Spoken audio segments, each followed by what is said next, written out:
Good evening friends, welcome to Chandrani's kitchen. আমি আজকে একটা নতুন রেসিপি আপনাদের জন্য নিয়ে চলে এসেছি, ওল চিংড়ি। প্রথমে আমি আপনাদের ইনগ্রেডিয়েন্টস গুলো দেখিয়ে দিচ্ছি। এখানে প্রথমেই আছে ওল আর আলু, আমি আগের থেকে একটু সেদ্ধ করে রেখেছি।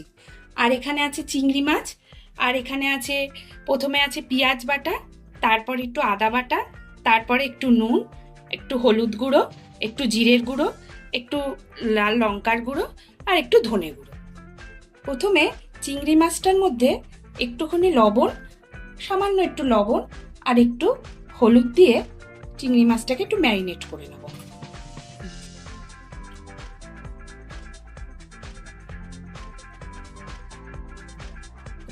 হ্যাঁ, ম্যারিনেট করা এবার হয়ে গেছে। কড়াইতে দিয়ে দিলাম সর্ষের তেল। তেলটা গরম হয়ে গেলে তার মধ্যে আমরা ওল আর আলুটা দিয়ে দেবো, আর এর মধ্যে দিয়ে দেবো সামান্য একটু হলুদ।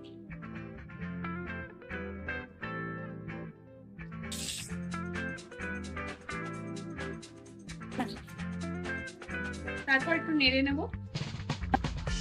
ওল আর আলুটা ভালো করে একটু লাল লাল মতো হয়ে গেলে তারপর সেটাকে তুলে নিতে হবে তেলের মধ্যেই। এবার ওই তেলের মধ্যেই চিংড়ি মাছ, ম্যারিনেট করা চিংড়ি মাছগুলোকে দিয়ে দিতে হবে।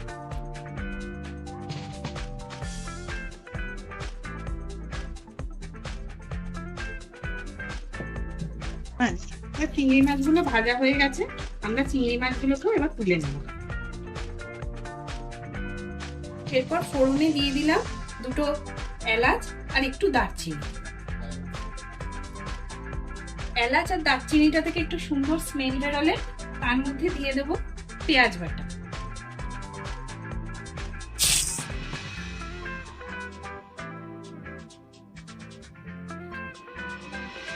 এরপর এর মধ্যে দিয়ে দেবো একটা ছোট টমেটো। আর টমেটোটা নরম হওয়ার জন্য তার মধ্যে দিয়ে দেবো সামান্য একটু লবণ। এবার আস্তে আস্তে আমি বাকি মশলাগুলোকে দিয়ে দেবো। প্রথমে দেবো একটু আদা বাটা,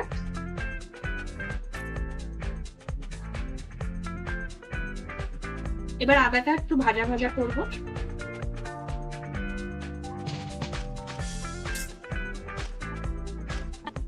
এরপর আস্তে আস্তে বাকি মশলাগুলো দিয়ে দেবো। প্রথমে দেবো হলুদ গুঁড়ো, তারপর দেবো লবণ,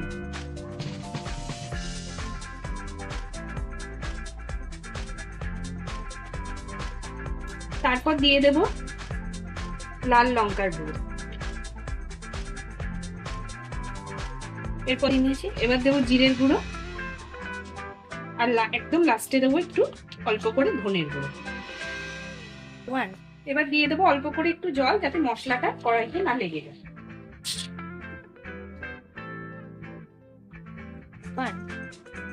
আর টেস্টটাকে ব্যালেন্স করার জন্য দিয়ে দেবো সামান্য একটু চিনি। তারপর সব নাড়িয়ে দেবো। এবার মশলা থেকে তেলটা ছেড়ে দিলে আমরা ওই ভাজা ওলটা, আলুটা আর চিংড়িটা একসাথে মশলার মধ্যে দিয়ে দেবো।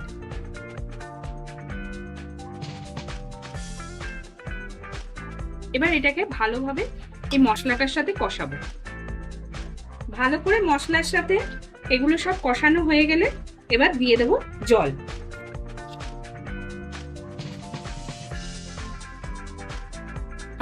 জলটা আপনারা বুঝে দেবেন, খুব একটা বেশি জল এতে দিলে ভালো লাগে না, মোটামুটি এটা মাখা মাখা হবে। এরপর আমরা ঢাকা দিয়ে দেবো।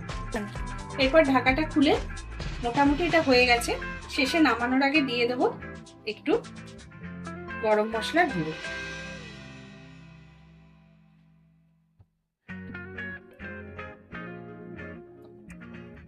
এবার নামিয়ে নিলাম। এবার পুরোপুরি রেডি সবার প্রিয় ওল চিংড়ি।